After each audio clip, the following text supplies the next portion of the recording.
Beneath the frozen bones of the Himalayas, Vault 7 breathed with the quiet hum of machines and the heartbeat of survivors. The outside world was dead. No birds, no wind, no sunlight. Just endless snow, shattered stone, and silence. But under the earth, humanity still clung to life, scarred, hidden, but alive. Jackson Morrow walked the rusted corridors of the vault, his boots thudding softly on the metal floor. The lights flickered above him, old systems groaning as they struggled to keep power. He wore a patched exosuit, scratched and burned from years of scavenging.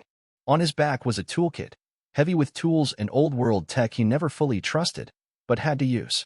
He stopped outside the central power core, watching coolant mist drift through the air like ghosts. Engineers worked silently, their faces tired. People were always tired now. Power cells at 30%, one of them mumbled without looking up. Jackson nodded. Buy us another week? Maybe. If we don't lose heat again. Vault 7 had been built before the fall, during the last years of the Great Human War. It was meant to house 10,000 people. Now, barely 800 remained. Generations had lived and died in its tunnels.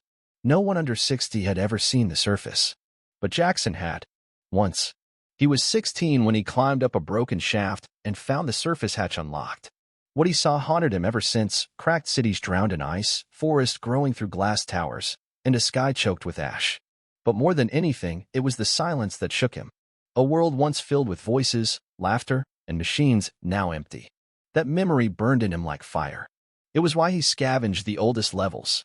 Why he dug through systems no one else touched. Somewhere in all this ruin, there had to be more than survival. There had to be a way to make Earth speak again. Today, he had returned to one of the forbidden sections, level 13. The entrance was blocked by a collapsed tunnel and sealed doors covered in warning signs. Core systems, do not enter. Most said it was too unstable, but Jackson believed it was more than that. His father once whispered about hidden tech, buried deep before the fall, satellites, weapons, defense networks Earth never got to use. If even one of them still worked, maybe humanity could do more than hide. He used a plasma cutter to burn through the sealed hatch. The door hissed open, revealing a pitch-black hallway choked with dust. He switched on his helmet light and stepped inside. The air was dry, silent. Machines lined the walls, massive, circular servers glowing faintly under layers of dust. Symbols blinked in old Earth code, warning of low power, corrupted data, or worse. Jackson followed a narrow cable track down into a chamber half the size of a city block. In the center was a large console, covered in frost, with a chair that looked like no one had touched it in centuries. He wiped off the panel and stared. Global Defense System standby mode. He hesitated. His fingers hovered over the interface. His heart pounded. This is it, he whispered. With a deep breath, he placed his hand on the scanner. It flickered once. Then again. The console came to life with a low hum. Systems powered on, slowly. Old satellites, forgotten in orbit, began to blink for the first time in hundreds of years. A signal built inside the system, data spinning through wires and reaching for the sky. Jackson watched the screen as something charged, a pulse, locked and aimed upward. Wait, he muttered.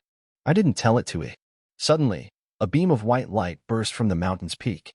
It shot through the clouds like a spear, piercing the dead sky and vanishing into the stars. All of Vault 7 felt the quake. Lights flickered. People screamed. Alarms blared. Jackson stared in horror as the screen displayed one final message.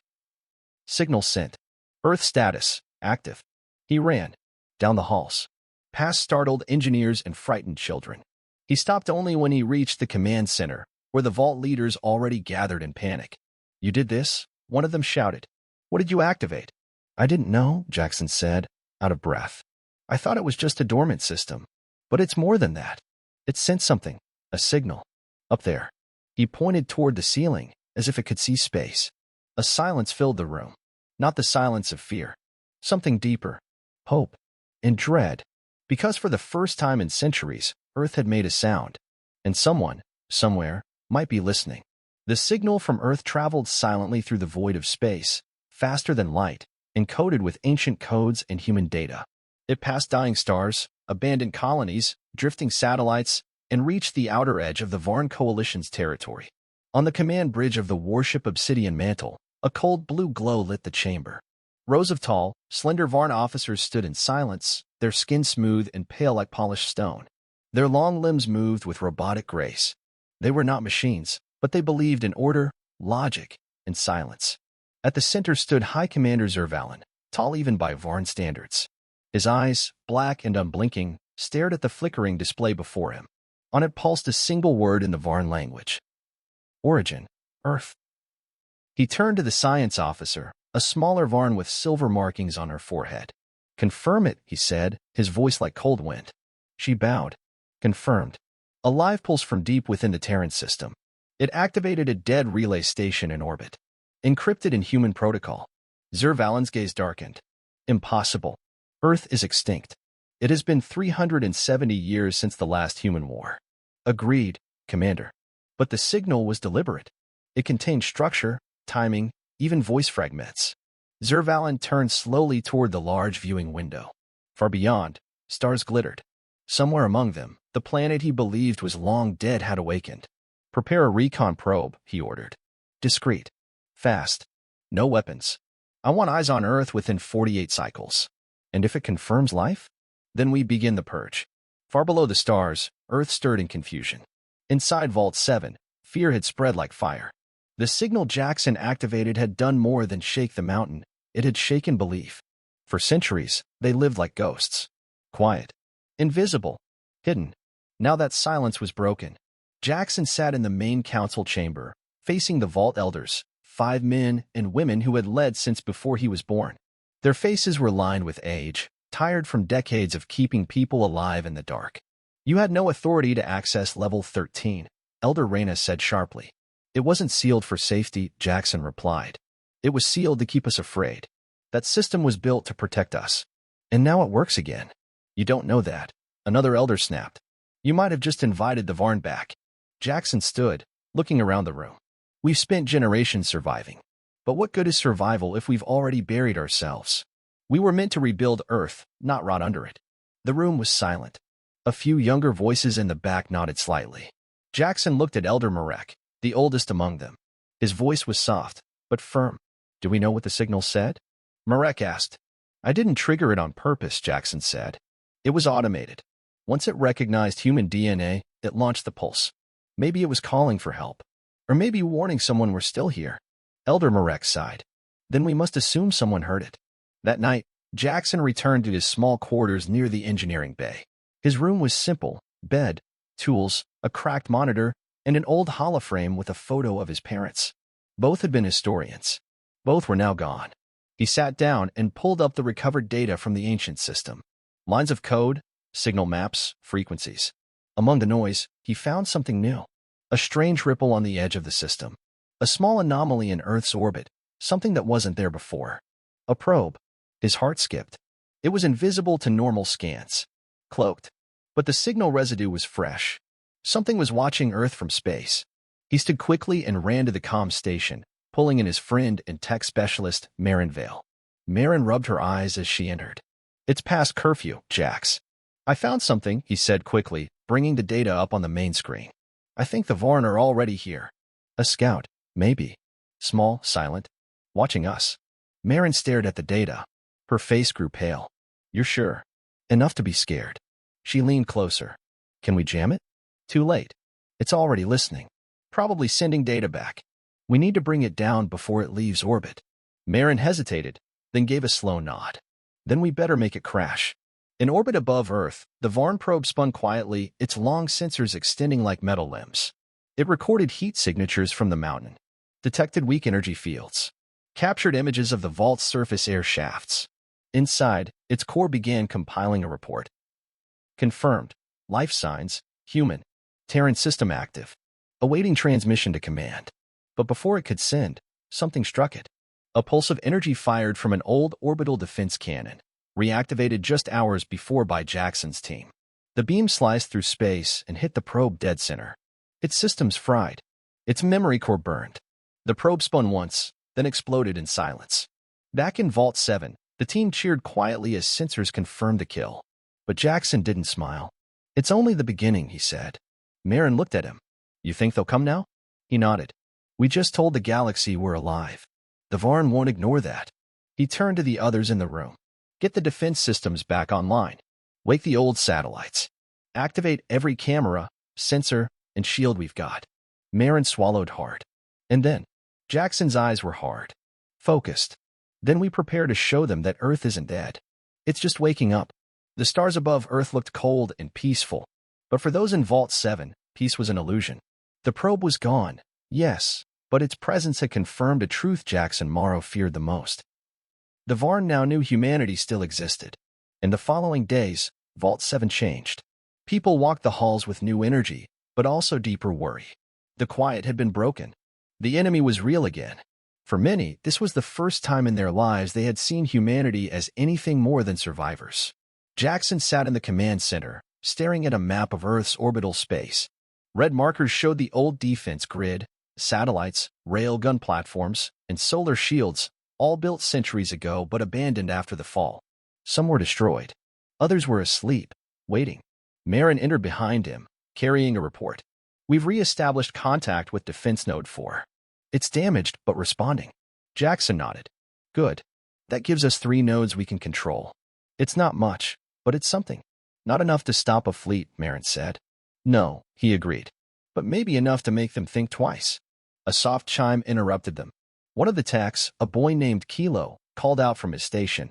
We've got a response, he said, voice shaking. One of the long-range satellites just picked up a Varn signal. It's a fleet. Jackson stood quickly. Show me. The screen lit up with star charts. Dozens of dots appeared, slow, deliberate movements near the edge of the Terran system. They're coming, Kilo whispered. Jackson stared at the screen for a long moment. We have less than a week, he said. Maybe days. That night, the air in the vault was thick with tension. Families whispered about evacuation, but there was nowhere to run. Children were told stories of the old wars, how humans once stood tall, built cities in the stars, and lost everything. Jackson didn't rest. He moved through the halls, checking systems, talking with engineers, gathering old blueprints of the pre-war Earth defense programs. Deep in the archives, behind a locked chamber sealed for generations, he found what he was looking for.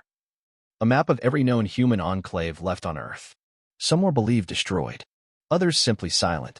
But a few might still be alive, scattered colonies, hidden bunkers, off-grid settlements. We can't face this alone, he told Marin as they studied the map. We need to find them. Reach out. Unite. Help, she asked. The surface is dead. The old comm towers are gone.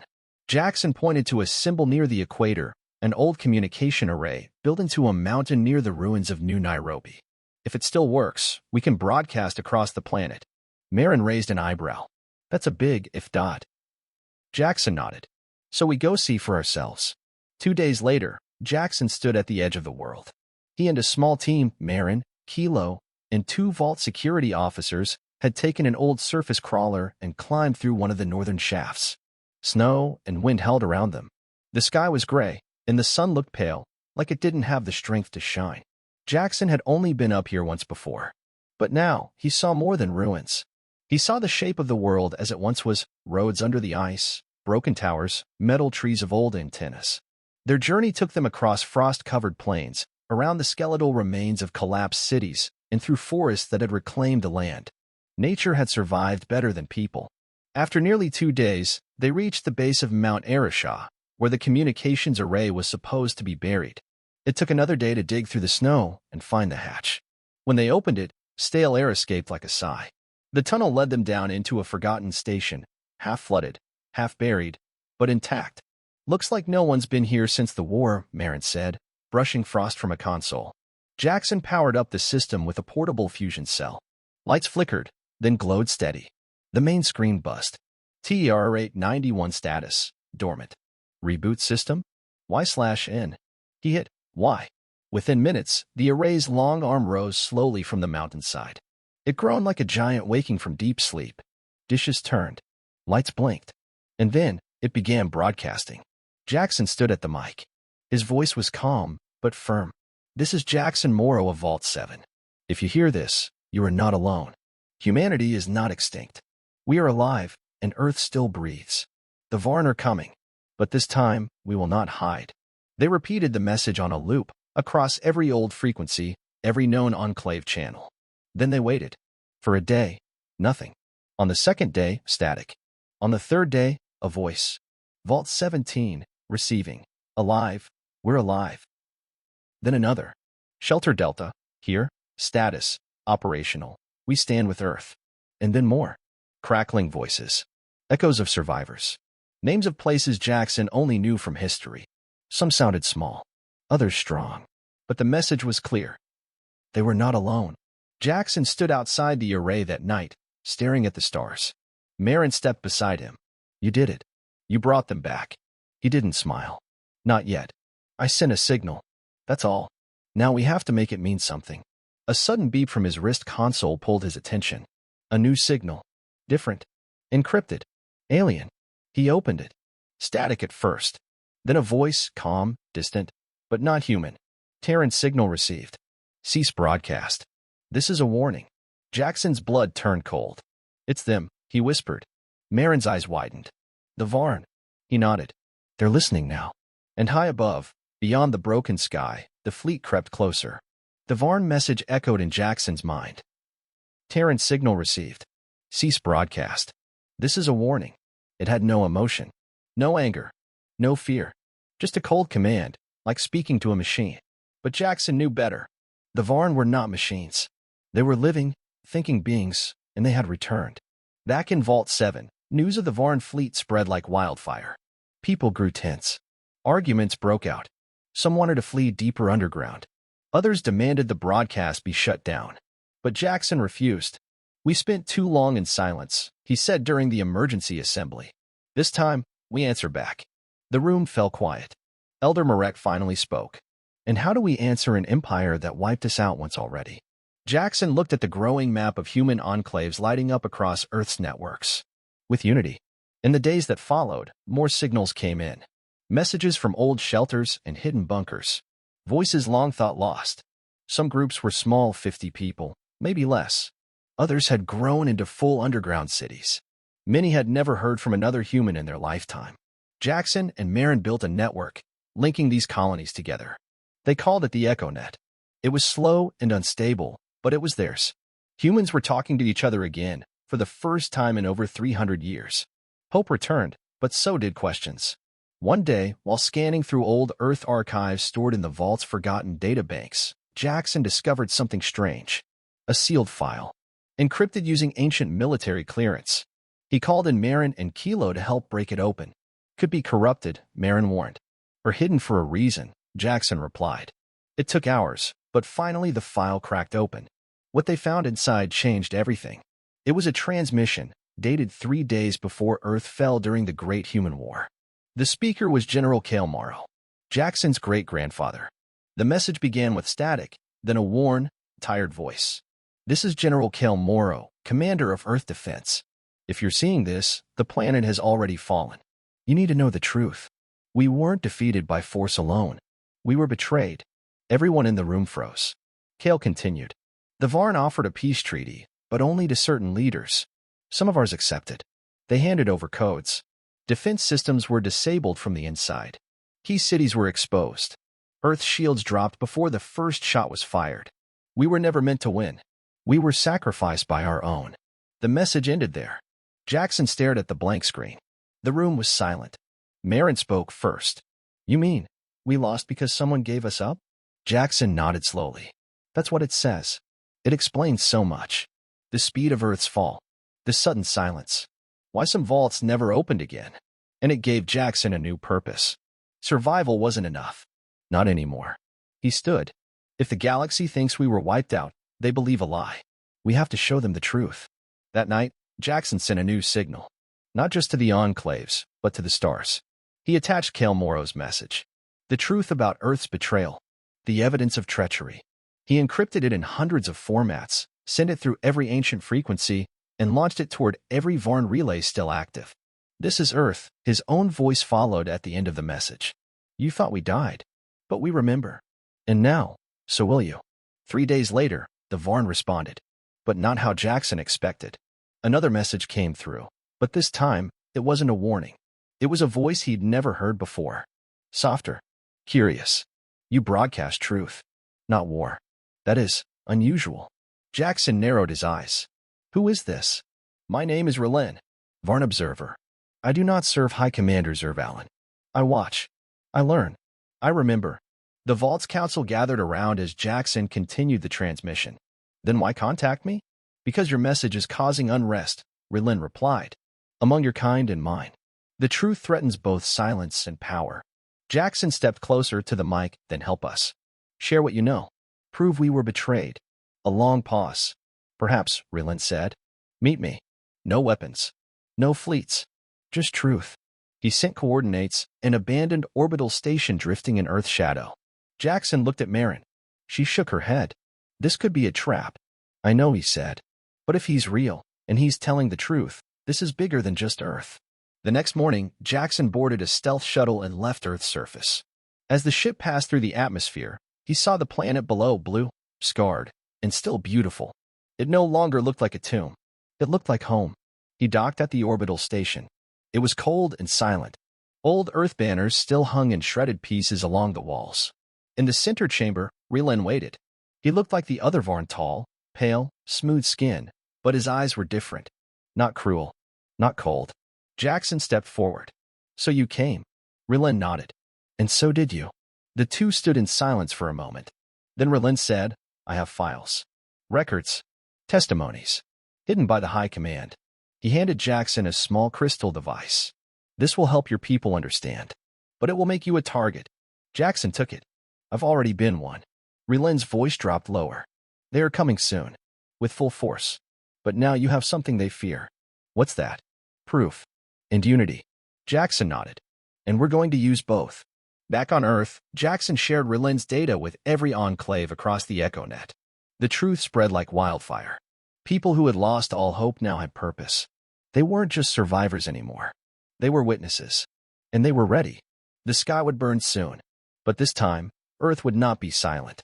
The Varn fleet arrived without warning. Dark shapes spread across Earth's sky like shadows pulled from deep space. Their ships were smooth and silent, black as obsidian, blocking out the stars. No lights, no sound, just silent death descending. From orbit, they spread across the upper atmosphere, scanning, watching, calculating. It wasn't a raid. It was a purge. In the command center of Vault 7, Jackson Morrow stood before the central display screen, surrounded by his team. Red lights blinked across the Earth's orbital map. Dozens of ships. Hundreds, maybe more. Marin looked pale. They're not waiting. They never were, Jackson said. This isn't a war. It's an execution. What do we do? Jackson turned, eyes hard. We make them bleed. For the last 2 weeks, Jackson and the network of surviving enclaves had prepared for this moment. Each colony had contributed parts, plans, and people. Together, they had reactivated Earth's forgotten weapons, ancient tech buried and sealed before the fall.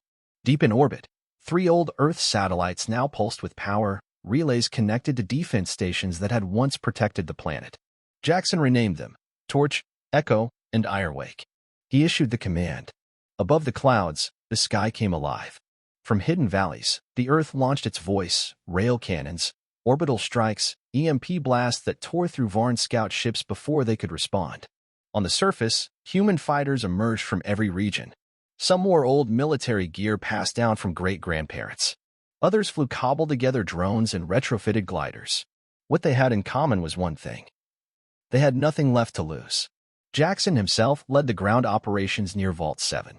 Wearing an upgraded exosuit powered by fusion cells, he moved like a shadow between command posts, issuing orders, rallying soldiers, and coordinating strikes.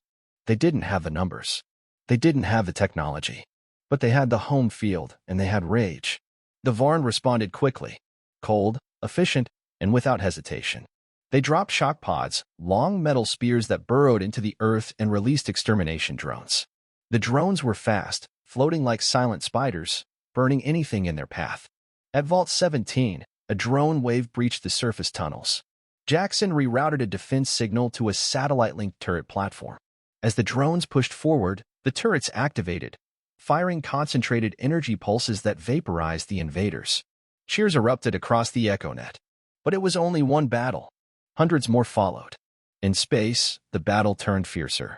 The Varn flagship, a towering vessel known as Oblivion Spear, hovered just outside Earth's orbit. From its command deck, High Commander Zervalin watched in stillness. He listened as reports poured in. Varn patrols destroyed, human enclaves fighting back, old systems activating one after another. It is spreading, one of his officers said. They are resisting everywhere. Zervalin narrowed his black eyes. End it. Deploy the flame core. Burn the surface.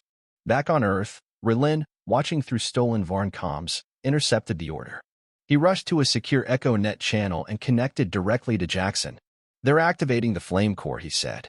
Jackson's face appeared, blood on his forehead, smoke behind him. What is it? A solar weapon. It reflects the sun through orbital mirrors and burns the surface. It can erase entire continents. How long? 14 minutes. Jackson didn't hesitate. I'm going up.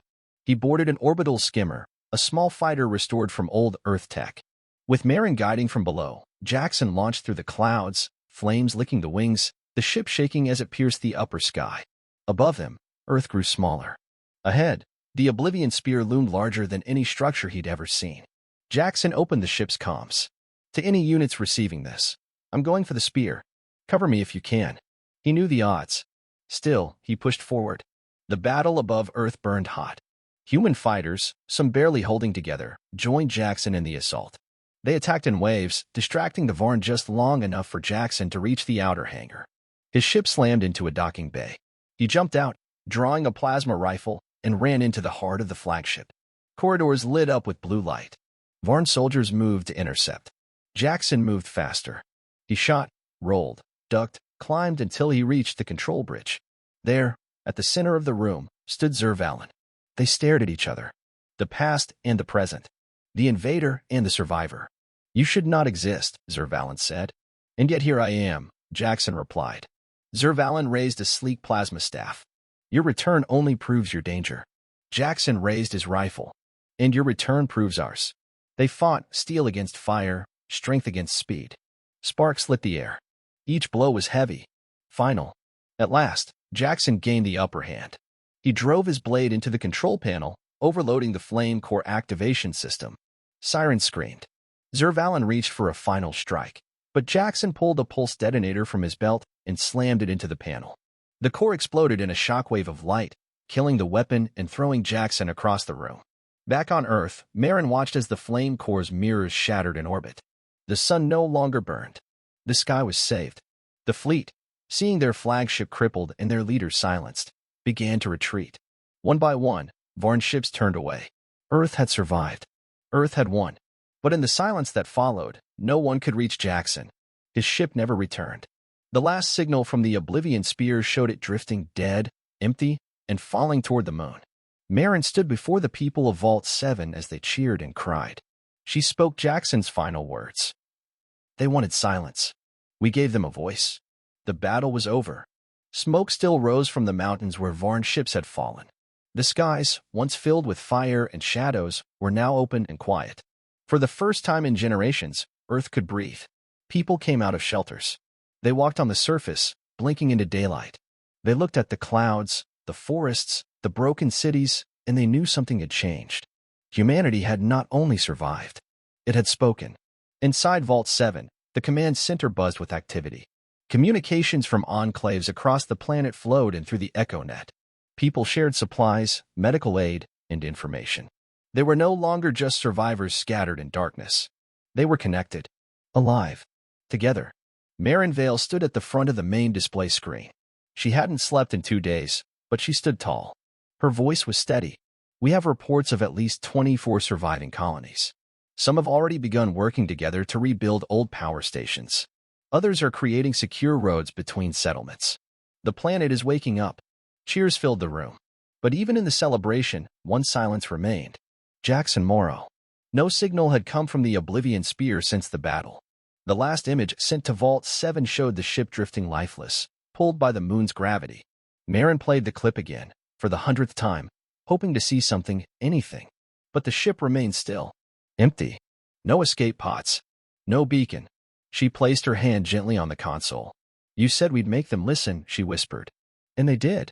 Behind her, Elder Marek entered quietly. You should speak to them, he said. I don't know what to say, Marin replied. Yes, you do. You stood with him. You saw what he saw. And now the world listens to you. Later that day, Marin stepped onto a platform built above the old Vault 7 hatch. It was the first time in centuries anyone had spoken to all of Earth from the surface. The cameras streamed her image across every active settlement. Her voice echoed through radios and screens across bunkers, towers, and forests. "This is Marin Vale of Vault 7, she said. "To every human soul hearing this, whether on Earth or in the far dark of space, you are not alone. We are here." She paused, her voice growing stronger. "We were nearly forgotten. We were nearly erased. But we are still standing. We faced extinction and answered with unity. With fire. With truth." She looked up at the sky. Jackson Morrow gave everything to light the signal that woke this world. He reminded us that survival is not enough. We must live, and fight, and rebuild. He believed in us even when we didn't believe in ourselves. Her hand went to the EchoNet transmitter beside her. "So now I ask all of you, step into the light. Raise the flags. Share the truth. Let the stars hear us." She pressed a button, sending a short pulse into space. A message. A declaration. Earth lives. Far beyond Earth, deep in the void between stars, the signal traveled. Through forgotten satellites. Across abandoned relay stations. Past quiet moons and frozen colonies. On a distant outpost station orbiting a gas giant, a group of human explorers, long thought dead, watched the signal light up their ancient receiver. They gasped. The voice was clear. Human. Real. One of them whispered, "Earth." Another smiled, tears in his eyes. They made it. They stood together in the dark, watching the screen as the signal repeated. Over and over. Earth lives. Earth lives. Earth lives. Back on the planet, rebuilding had begun. Children played in the snow, watching engineers raise new towers powered by fusion cores. Drones buzzed through the sky, planting seeds to regrow long-lost forests. People shared stories of old Earth, of families once scattered, now reconnected. And in a quiet chamber beneath Vault 7, Marin placed a plaque on the wall. It read, "Jackson Morrow." He woke the silence and gave Earth its voice. High in orbit, among the broken remains of the Varn fleet, pieces of the Oblivion Spear still floated. And deep within a drifting escape pod, barely shielded, hidden in magnetic shadows, something flickered. A slow pulse. A heartbeat. Then a light. Eyes opened. And a voice whispered, hoarse and steady. "Told you, we weren't done yet."